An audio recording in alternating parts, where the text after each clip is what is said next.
Hey Cove, Hey. Dan Hi and Ann there. Baumgartner here with a Wednesday midweek update. Man, been quite a week. It has been a week. We had our son and his friend Nick and Jenny here for 7 days and 8 nights. They just left on Sunday. It's really great. Good time outside. A lot of time outside. Taylor Mountain, went hiking out by the ocean. Eating outside.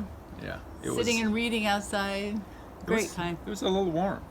It got warmer and warmer. Yeah. They really, I mean, this is kind of our week of strangeness, isn't it? yeah. Man, Today. like right now, if you can see it, just that yellow, smoky color. It was dark all morning this morning, and hitting 107 or 108.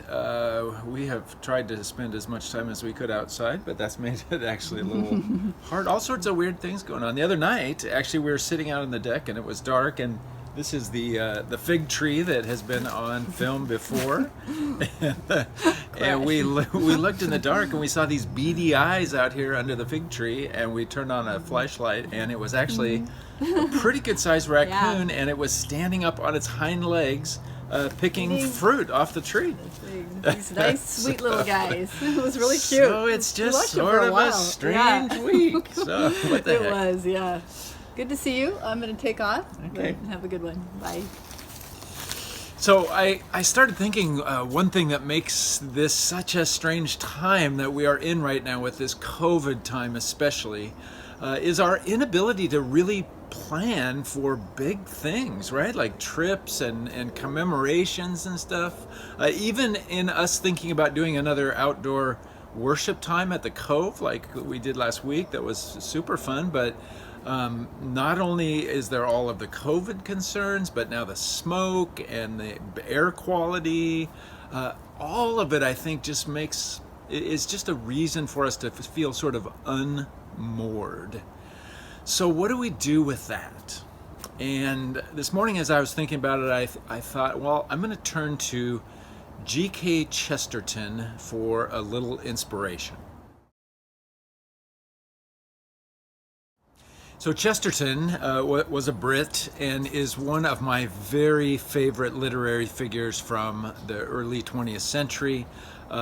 As you could maybe see from the picture, Chesterton was about 6'4", well over 300 pounds, unruly curly hair, this big bear of a man who had a little squeaky high voice, often had a cape on and sort of a crumpled hat and a walking stick, came to faith quite a bit later in life and was a fabulously articulate man who entertained large crowds and liked to debate with people like George Bernard Shaw or H.G. Wells or the philosopher Bertrand Russell. Anyway, Chesterton wrote 80 books and hundreds of poems and hundreds of short stories and 4,000 essays and several plays. He was a literary critic, a social critic, a historian, a playwright, a novelist, a theologian, a debater, a columnist, a publisher, and he wrote a whole bunch even for the Encyclopedia Britannica. Well known to dash off the one, the only, and the final draft of a lengthy newspaper article on a stained piece of scrap paper while he was having lunch. One of Chesterton's key themes, which I've loved, was gratitude, was being thankful. And I've had a little piece of his in a notebook of mine and on a note card for many years, and it goes like this.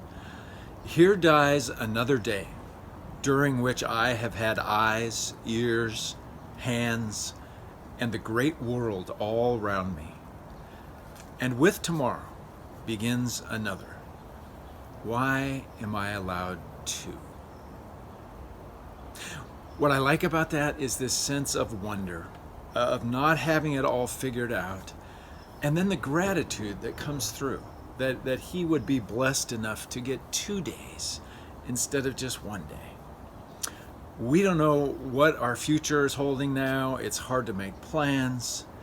So if we could take each day as a gift and really experience it and feel it and embrace it and be thankful for it and sort of rest in that. It sounds a lot like the Apostle Paul in Philippians, actually. I've learned to be content, whatever the circumstances, whether in plenty or in need. I can do all things through him who gives me strength. And finally, speaking about Philippians, I just want to remind you of the challenge, the invitation I gave you on Sunday during the sermon time and at the end of the service, which was as we start a new sermon series in Philippians this Sunday, which I've called Joy Anyway. I am encouraging all of us one time a week to read through Philippians out loud from start to finish. I did it this morning, took about 15 minutes, just reading through. Anyway, that's kind of midweek from the Baumgartner house. Hope you're well. Look forward to seeing you, and may God bless you.